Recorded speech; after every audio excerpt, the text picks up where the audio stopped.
Welcome to the Dreamy Chronicles, where the veil between the ordinary and the otherworldly thins just enough for whispers to slip through. I'm your quiet companion in the dark, sharing tales that linger like fog on a midnight window. Tonight, as the hours blur into something indefinable, we explore the fragile boundaries of perception. Moments where shadows stir with secrets, dreams bleed into waking life, and the familiar twists into the unknown. These aren't just stories, they're confessions from souls adrift in surreal currents, reminding us how easily reality can fracture.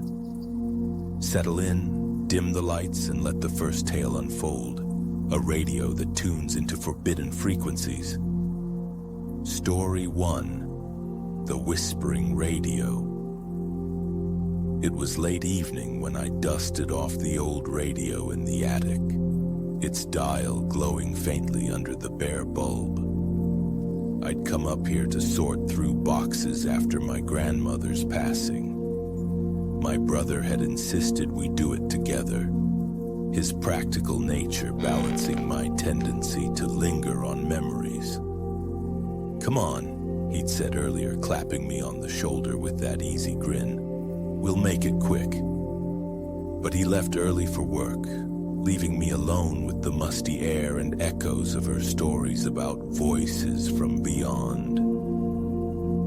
The radio crackled to life as I turned the knob, static humming like distant rain. The attic was cluttered with forgotten relics, yellowed photos, tangled wires, the scent of aged wood and mothballs. I tuned through stations expecting music or news, but a voice emerged, my own older, weary, recounting a life I hadn't lived. "Today I lost the house," it said, tone laced with regret. I froze, the floorboards creaking as I shifted. Was this a prank? I texted my friend Lena. "Found Gran's radio.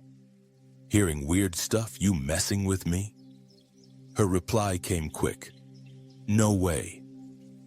"Send a clip," the voice continued, detailing choices I'd pondered but never made, turning down that job, drifting from family. As night deepened, the broadcasts intensified. At midnight, it shifted to my brother's voice but altered, accusing me of secrets I buried long ago. "You knew," it whispered, urgent. I paced, the attic's shadows lengthening, heart racing. Lena called.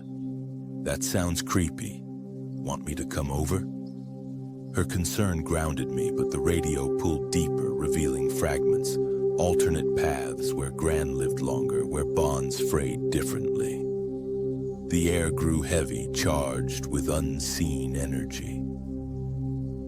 Suddenly, the dial spun on its own, voices overlapping in a cacophony, mine, my brother's, Gran's, merging into a cosmic chorus. Reality shimmered.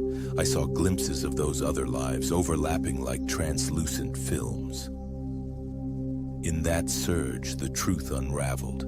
The radio wasn't tuning into parallels, it was Gran's essence woven into the device, guiding us through regrets to heal old wounds we'd ignored. The static faded with dawn's light. Lena arrived, hugging me tight. "You look like you've seen ghosts." The radio sat silent now, but its whispers echo in quiet moments, a reminder that some frequencies connect us across unseen divides. What if they're still broadcasting, waiting for me to listen? Story 2. The Bleeding Dream. It was just after dusk when the dream first seeped into my waking hours, a vivid scene replaying as I stirred coffee in the kitchen. I dreamt of a forest where paths looped endlessly, but now leaves rustled faintly in my peripheral vision. My spouse noticed my distraction. "You okay?" "You zoned out again." Their hand on my arm was warm, reassuring. They've always been my steady presence, pulling me back from overthinking with a soft smile. But this felt different, the dream's edges blurring into reality.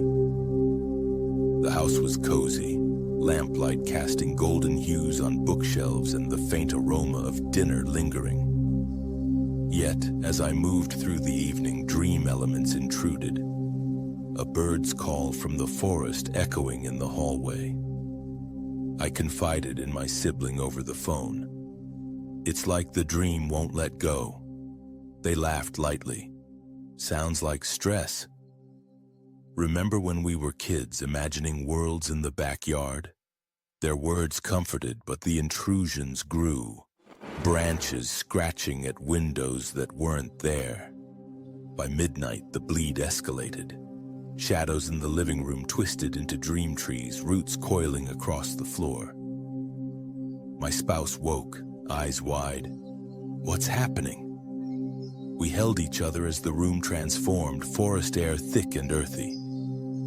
Whispers from the dream urged forward, revealing hidden paths, regrets, unspoken fears.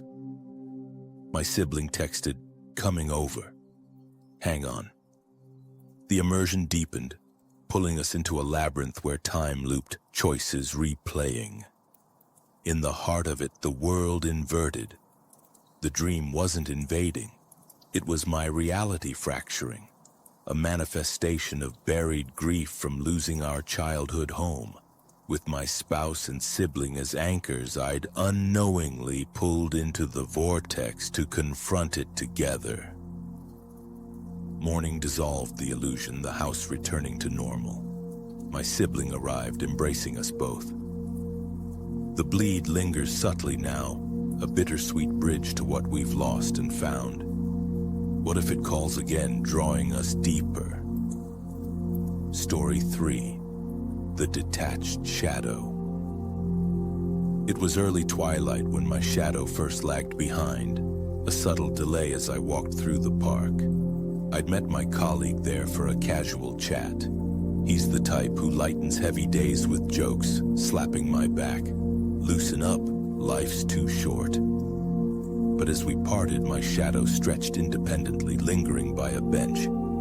I blinked, chalking it to fatigue, the cool breeze carrying scents of cut grass and distant rain. Back home, the anomaly persisted. In the hallway mirror, my shadow detached fully, moving on its own, gesturing toward hidden corners. My friend from down the street dropped by. "You seem off. Everything all right?" Her empathetic nod encouraged me to share, though it sounded mad. The shadow explored rooms, revealing forgotten items, old letters, photos evoking past joys and pains. The apartment's quiet amplified it, walls seeming to breathe. As night fell, the detachment intensified. At 1 a.m., the shadow ventured outside, pulling me along invisible threads. My colleague called. "Heard you're acting strange. Need company?" His voice steadied me, but the shadow led to revelations, echoes of decisions, alternate selves. It danced with independence, weaving through streets, drawing stares from passers-by, oblivious to its autonomy. Climax surged in an empty lot. The shadow merged with others, forming a collective that unveiled truths. It wasn't rebelling. It was my suppressed creativity, embodied through connections with friends and colleagues, urging me to embrace untaken paths we discussed in passing. Dawn reunited us seamlessly. My friend texted, "Glad you're okay." The shadow behaves now, but its subtle tugs remind me of freedom's waiting. What if it detaches again, leading to uncharted realms? As these tales dissolve into the haze like fleeting shadows at dawn, we're left with the subtle hum of the unseen, perceptions that shift and secrets that surface in the quiet. The Dreamy Chronicles is your refuge for these ethereal admissions, where surreal whispers touch the tangible. If these echoes awakened something within, whisper your thoughts in the comments. Maybe they're echoes too. Subscribe before the twilight claims the light. Like this to sustain the chronicles and return soon. Until then, watch the edges. The unknown might gaze back.